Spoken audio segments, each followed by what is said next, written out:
storytelling for me is speaking from the heart. For me, is the art engage people. You want to sell all fabric? मैं आज सबको बेच सकता हूँ। जो बेचते चलो नहीं, लेकिन इसके सामने नहीं। And we are starting this show. Clear इतना आ रहा है, वो record करने की ज़रूरत नहीं है.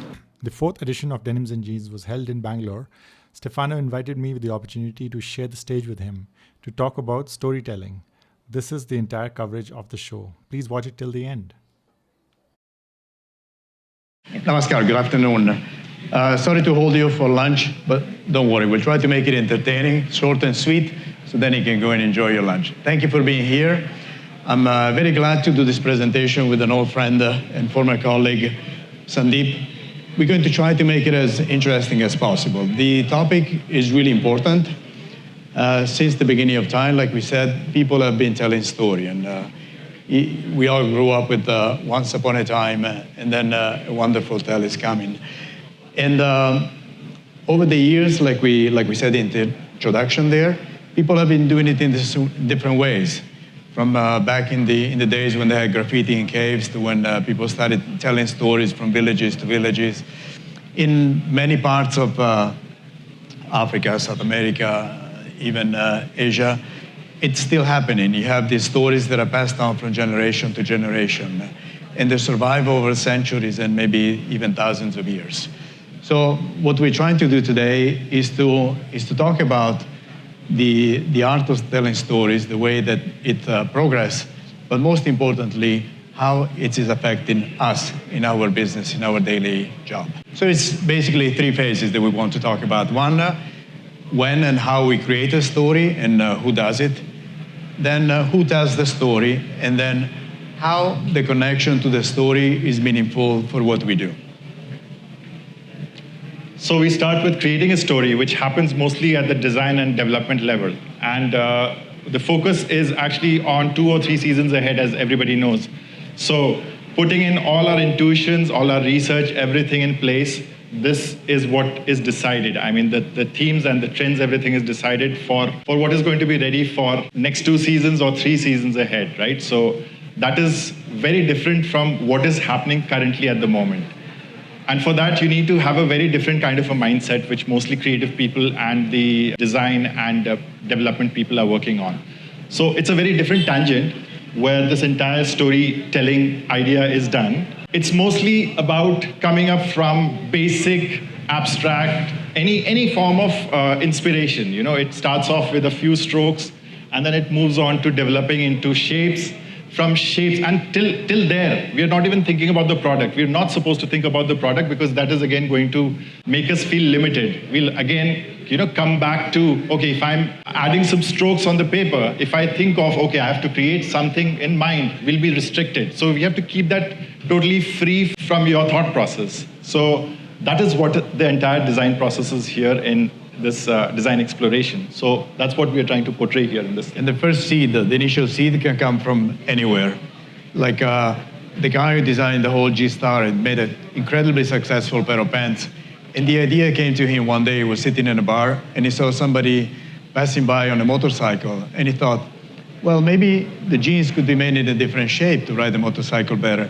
And then he created one of the most successful items in jeans history, probably. And then we come to the next stage. So we have a story, and then we have who is going to actually tell the story.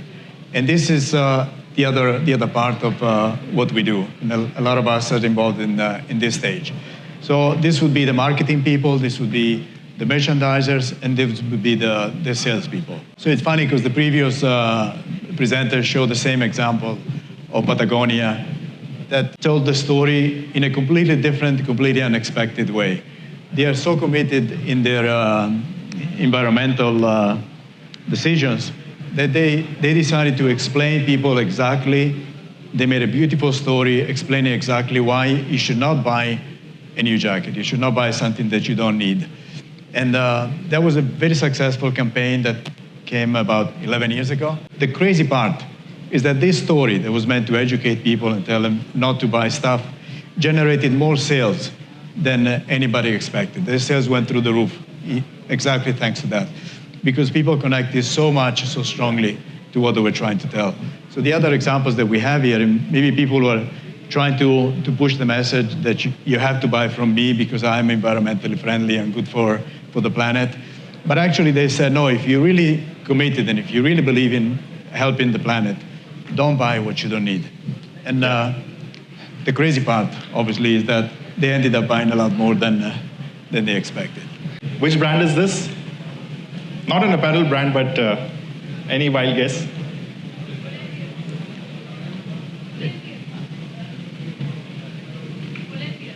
Pull & Bear? Okay. Any other guesses? It's one of the most popular brands on the planet.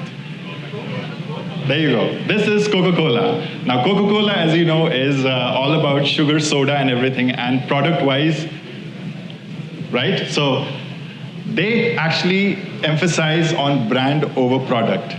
And what they try to say is it's about togetherness. That's what they try to portray here. You'll easily see this. You'll figure it out. It's basically portraying togetherness and happiness and everything together. Now, the other part. This one is crazy. Yes. Please. This one is really crazy, and I don't know if everybody knows that, but they created this story and they created this emotion, this strong emotion, and they actually invented the Santa Claus that we all know today. So from an advertising campaign where they were just trying to tell a story to sell a product that is basically just water and sugar, Yeah. they created a cultural shift that affected the whole planet. So Santa Claus that we see is actually created by Coca-Cola. It's not something from the past. It's just about 100 years ago, and it was all created by Coca-Cola just to create happiness, again, celebrations. And they also have a statement saying Christmas cannot start without Coca-Cola. So that's where they emphasize on brand over product. So the next one is about shot on iPhone. Now everybody knows that mostly iPhones are 12 megapixel regular basic cameras. What's the speciality about it?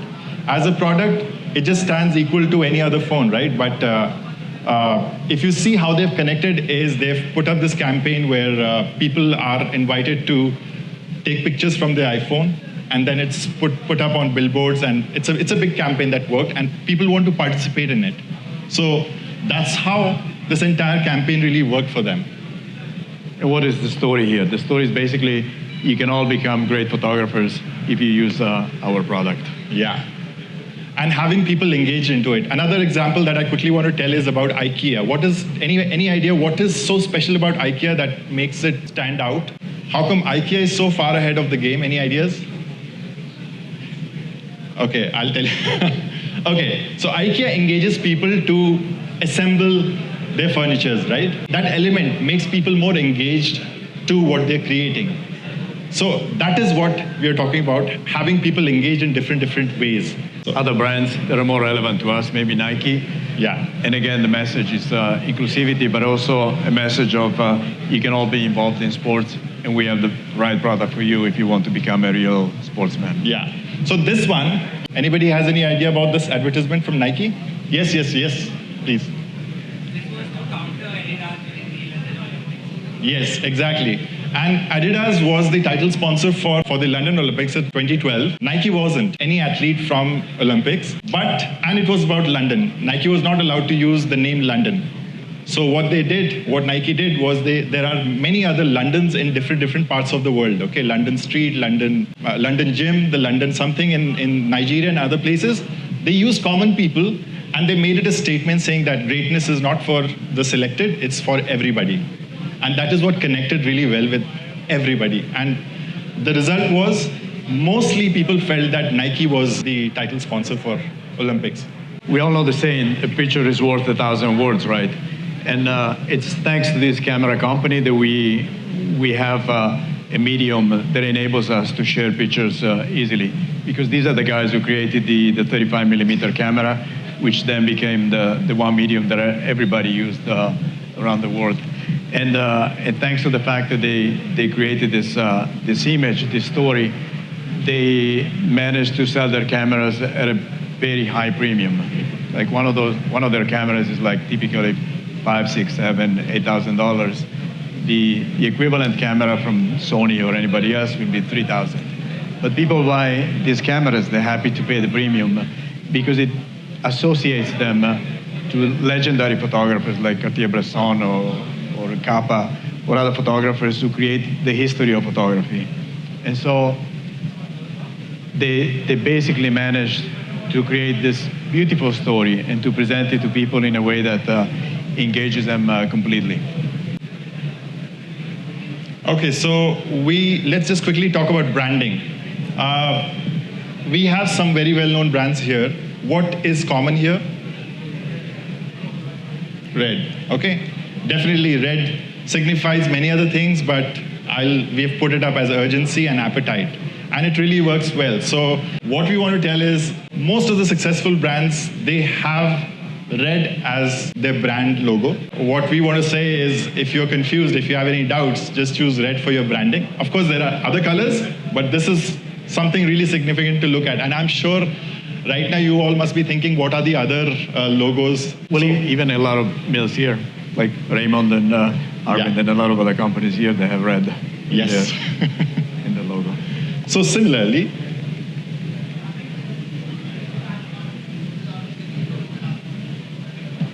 when in doubt, a pair of jeans always works. And the best way to tell the story of jeans was done by Yves Saint Laurent, a very famous designer. And that's how he shared his passion for the jeans.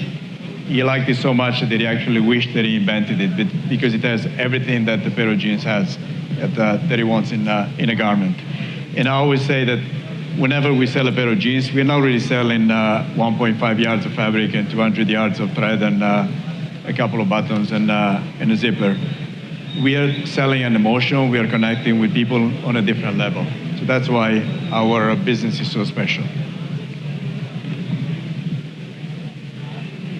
And then we go to the next stage. So we got a story, we're telling a story, but all this only matters when the story is actually connecting with somebody, connecting with a customer.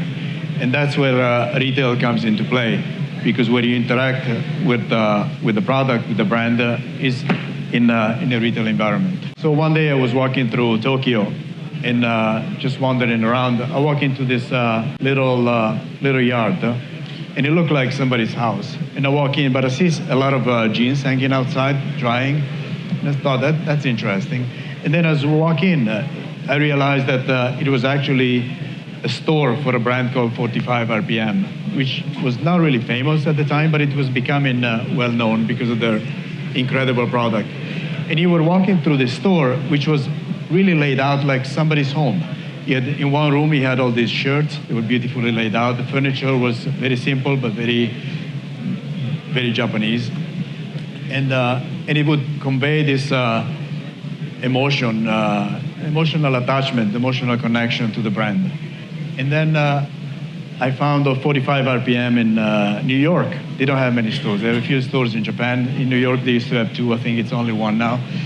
And when you walk into the store, immediately you feel like you're being transported back into Japan, and you participate to the whole experience. And of course, the product is incredibly beautiful and it's incredibly expensive, but the connection that you feel when you walk into the store is super, super strong. Another good example. The connection.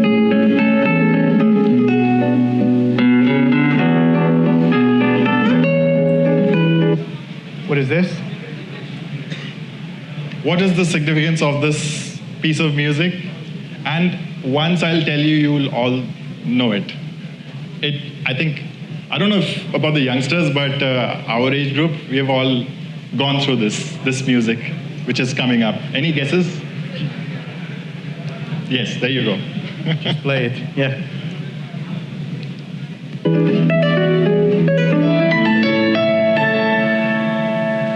Like a few simple notes, and immediately they convey an emotion and a connection to a brand and to a product. Paul Smith is one of the best designers that I know, and one of my inspirations. And when I lived in the UK, I always used to go to London. I still go whenever I can, but I used to go and visit his store in Covent Garden. And sometimes I would go because I really wanted to buy something, a shirt or a suit or whatever, but sometimes I would just go because I liked the store.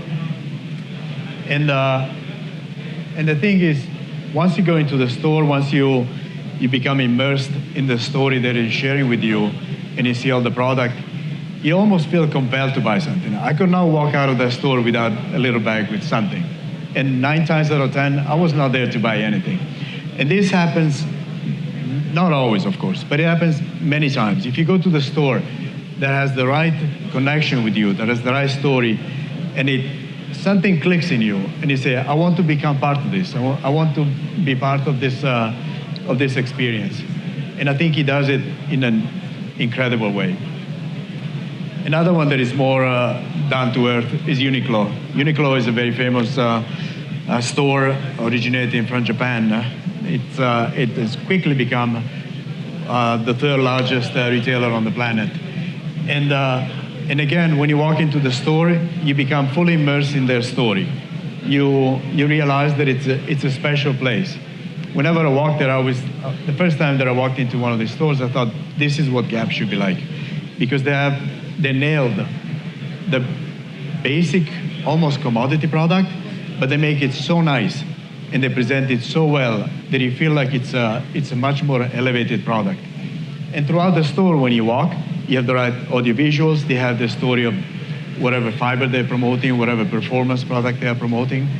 And it's all very simple, very easy to connect. So as you move from one area to the other, you find the t-shirt and it has certain properties, but then you keep going and you find that the denim has the same property and the jackets have the same. And so everything is cohesive and it makes so much sense that it's hard to walk out of the store without a bag or two full of stuff. And the prices are incredibly low. Okay, so now we move towards this guy on the right is Marcus Brownlee, one of the most popular content creator. He reviews tech. He's got about 15 point some million of subscribers, and I'm sure many of us know him as well. Why I'm taking you guys through here is what is currently happening, and it's more about content creation. It's not just him, but there are many others who are springing up these days, and mostly youngsters, I would say, are really involved in this, and something that the industry also needs to tap onto. So it's as simple a home video that everybody makes. It's not anymore high budget marketing-based video production that is done. It's all home videos because that is what connects with the people, with the right kind of consumer. Whatever they feel, they tell everything very honestly. If they do not like a product, they will bluntly say that I do not like this product, or I'm not even going to review it. If they like something, they're definitely going to explain and beat the shit out of everything, basically. This is where the entire market is going, and this is currently where the entire storytelling platform is very, very active, the most active way. TVs, I don't know how many people are really watching TVs, but I'm sure lots of people are using their phones, and you're coming across people like them to even have your own, if you have to purchase something, you would definitely want to have some reviews from different creators, right? So that is where we are all moving. Just a little data. Now this one blew me away. I had to look at it twice because I did not believe the numbers. Please share. Yeah. So India has the highest number of viewership all over the world in terms of YouTube audience. This is one of the facts that we want to share. 467 million YouTube viewers are there, and forget Instagram and all that, right?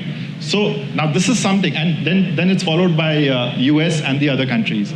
Now, why not tap onto this? Because this is another report that YouTube content creators, they've actually contributed this much to the Indian GDP in the last year, 2020. I think for the non-Indians here, it's something like $1.7 billion. That was just in 1 year, 2 years ago. It's not just pretty stories and things that are entertaining. There's a real, true business reason behind all this. Yeah. So now this one, let me just explain. It's basically this number, 683,900 equivalent jobs is what YouTube creators or content creators have actually contributed into for the Indian economy. And definitely, most of the people, they feel that content creation or video platform is really helping them, everybody there in their small or medium businesses to scale up. Because that helps you reach out globally. It's not just within your circle, but it's also global. And there are some indirect marketing mediums that is also carried on through this. So there are different type of practices that happens here. It's not the same way where we pay an agency and we get a project done, but it is more based on affiliate marketing, or it is more based on collaborations. It's totally based on trust, because if the user, the influencer, if he feels that this is a promising product, he will put his heart and soul to it and create a very honest content out of it, which is again going to influence the followers. And hence from there, it entirely covers up the circle. I think the fascinating part here is that, like we were saying, we've been telling stories for centuries or millennia, and the medium has changed. We go from zero technology to high technology. But this is something that is different because it's accessible to everybody. Like, you don't need to have a big TV studio or a big cinema studio or millions and millions of dollars to create some content there. However, for like 1 million people trying to become YouTubers or trying to communicate something, most of them will fail. It's inevitable. And why some of these people are very successful, like the ones that you mentioned before, is because they understood what was interesting for people, and they created a very interesting way to present it. So the medium is the same for everybody. The guy who has 16 million followers, or somebody who has 16 followers, they have exactly, well, now Marcus has a studio and everything, but basically you could do it with your phone at home, you could do it with a small camera in your garage. So it's not like you need access to a lot of technology. If you have a powerful story, if you have something that people connect with, if it's something that clicks, then you can have an incredible impact without basically any massive expenditure. And of course, the better you do it, the better the results are. It's not like everybody can all of a sudden become wonderful storytellers. But what we're trying to stress is that the most important thing is what you're trying to communicate, who your customer is, and how you communicate this story to your customer. When you have that connection, that's what the magic happens. When you walk into a store where you feel like you're connected to the store, then you buy. If you see an advertising piece that connects with you, that's when something happens in your mind. It's not because it's a beautiful photograph, it's not because it's a beautiful image. Some stores spend a ton of money to create an environment that is cold and unattractive, and it doesn't inspire you at all. So in those stores, you walk in because you need to buy something, but you can't wait to get out. Other stores, you walk in without any intention whatsoever of buying anything. And you walk in and you feel like you've become part of them. You connect on a level that is emotional rather than practical or financial. And you end up buying things that just connect with you.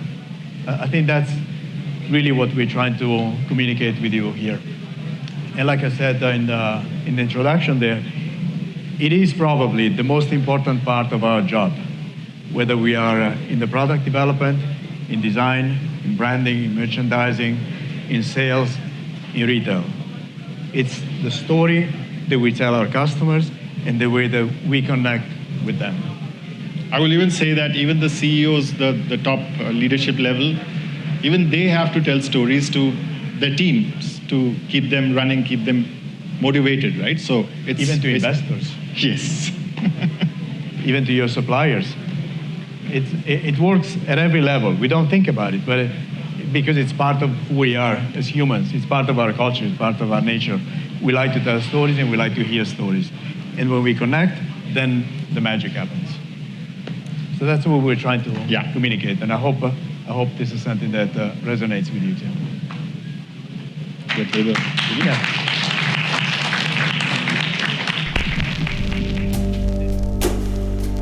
Since the beginning of time, storytelling has been part of human culture. From simple graffiti in caves, to verbal tales passed down from generation to generation, to written word, to radio,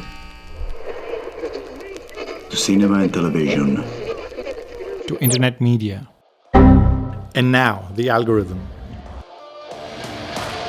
The common thread is the need to tell stories. It could be the most important part of your job.